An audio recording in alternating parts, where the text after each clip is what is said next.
It was close. All right.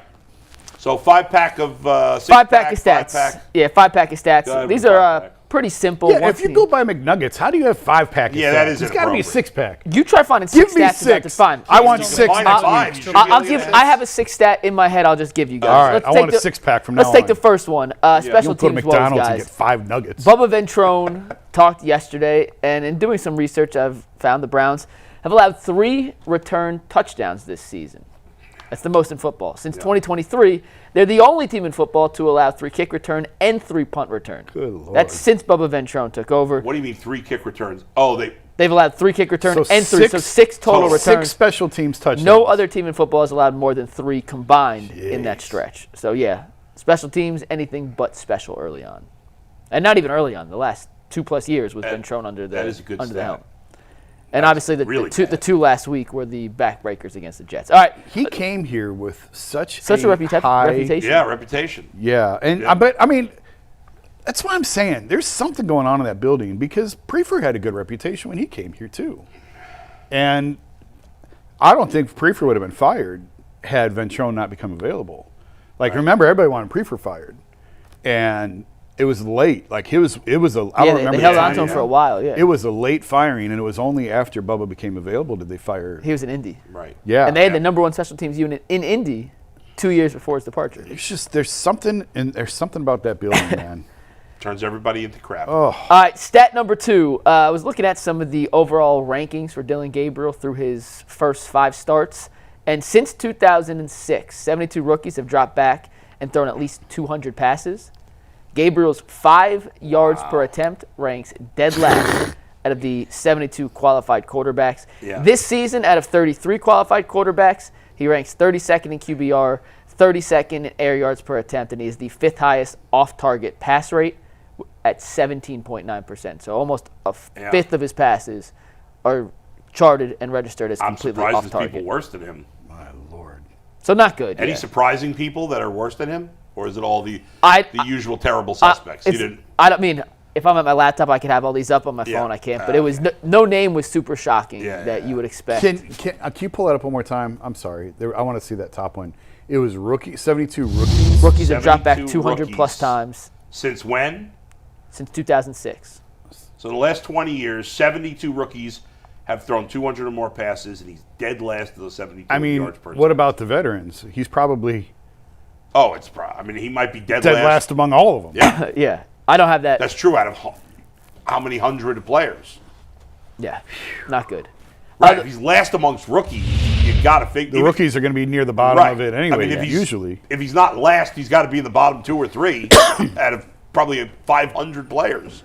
This next stat's a positive Brown stat. I found a positive one. It's a shocker. We did talk about this a little bit yesterday, but the one noticeable difference, or one of the noticeable differences in the first week of Tommy Rees calling plays was their attention to getting Jerry Jeudy the ball, at least trying to get him. They had 12 targets. Yeah. Jeudy was targeted on 32.4% of his routes against the Jets. Yeah. By far the highest number he had all season. Yeah. Entering last week, he was targeted on just 18.7% of his routes, so almost a 200% increase, about 180 is the actual percentage increase on the amount of targets he got per routes run. Through his career, he's never been under 20% in terms of targets per routes. So you wonder if that's like the Jets are right there with the Bengals and the Cowboys in terms of terrible defense. But he did have 12 targets, which was by far the most he's had all year. I wonder against the Ravens, who are a better defense, although they're not great. And Marlon Humphrey's not playing. Oh, he's not? No. Interesting. I didn't see that. And then next week they play a bad defense again in the Raiders. So, all right. Yeah. I mean, Jerry Judy's their only – I know he's been had a terrible year, but he's an NFL receiver, unlike the rest of their guys. Just something to keep an eye on. Yeah. All right, stat number 4 here. Vegas loves Baltimore. The Ravens are 8.5-point favorites heading into this game. Went down to 7.5. Well, when I looked this up, they were 8.5-point favorites. Maybe it has dropped. However, it doesn't really matter. If 7.5, 8.5, it doesn't change the stat. Under the John Harbaugh, era, the Ravens are 13-0 straight up against the Browns when they're favored by 7 or more points. 13-2, yes. What is their record against the spread? Which is crazy, real quick. Yeah. Because that means they've played the Browns 15 times under John Harbaugh, or they've been more than a touchdown favorite. Yeah. Think about that. 15 times they've played the Browns. Sadly, it's not surprising. No, it's not surprising when you think about it. How long has he been there? 06. About 15 years. So 20 years. 20 years. 20 years, yeah. A little under 20. almost once a year. The Ravens have not every swept time at Cleveland home. since basically. 2000, and Stefanski against the Ravens at home, he actually is 3-2. So Yeah, I think they've won 3 of the last 4 at home, At they have, home. yeah. I mean, they won it last year. That was the Jim Donovan game last year. Right. Jimmy did something to. The Kyle Hamilton drop Yeah. pick, Yeah. then Cedric Tillman. Yeah. Yeah. All right. That was what's his name? Jameis Winston. Oh, it was James. Oh, yeah, it was James. I was thinking That it was was. that was Jameis Winston. Was it 2 years ago that B.J. Walker beat them? PJ all a Walker, blur now. PJ Walker did not beat the Ravens. Did he beat the Ravens? He beat the Niners. Niners. He beat the Right, Niners. right. Crazy Beat the game, Niners. yeah. Okay.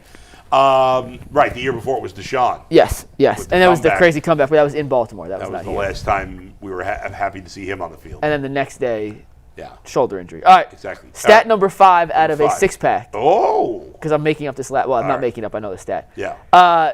Ravens defense, I mentioned earlier. Yeah. 2 different teams, weeks 1 through 5, they allowed 35.4 points per game against. They only had That's 2 a huge takeaways. difference. In week 6 through 10, it's dropped to 14.5 points per game, 8 takeaways. They haven't allowed Wow, a team what to a score massive difference. 20 points or more since Houston, and that was in week 5.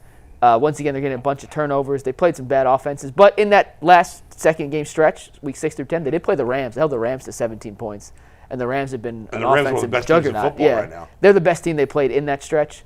But yeah, first 5 weeks of the season, this was a horrific defensive unit. Yeah. Since Except then, for when they played the Browns. they've been pretty good. That is true. That makes that, what was Even that, week worse. 2? That makes that look even worse. Yeah, it's week 2. They gave up the 50 points or 48 to the Bills in week 1. Forced The turnovers. Ravens' defense is decent. It's okay. It's decent. just Yeah. okay. Yeah. They're playing the better, Browns though. are not, They're playing the Browns' better. offense is so bad. And that's a good stat. All right, what's your bonus 6 stat? Bonus stat is about the Cavs. You did this last week, too. Cavs. I did. Well, I was going to bring this up in the Cavs topic. This is going to segue us into the Yeah. Cavs topic. So I want to give you this stat, Well, then we'll talk let about me the give you game. another stat. Okay. I don't know if you guys have seen this stat. I don't know if I mentioned it. Do you know that since the start of last season, so you're talking 27 games, the Bengals have lost 6 times when they've scored 30 or more points. Wow. Think about that for a minute. No other team has lost more than twice in Yeah, that scenario. that's nuts. They've lost 6 games, including the last 2 weeks.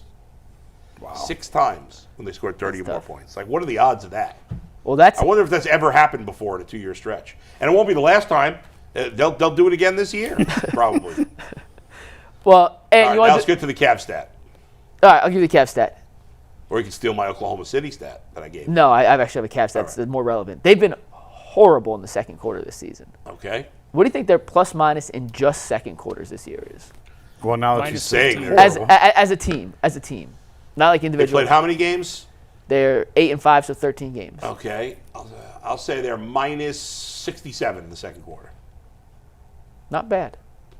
Yeah, I was thinking like 90s, minus 90, 89, 90. They're minus 54 in the second quarter, okay. the third worst second quarter plus minus in all of basketball. Kenny talked about it last night. Yeah. When those first bench rotations have come in, they have not done a good job holding leads. They have a plus first quarter plus minus, a plus third quarter plus minus, and a plus fourth quarter plus minus. And they are the third Second worst quarter, in the they're league undoing. We'll get in into the that. second quarter. Are you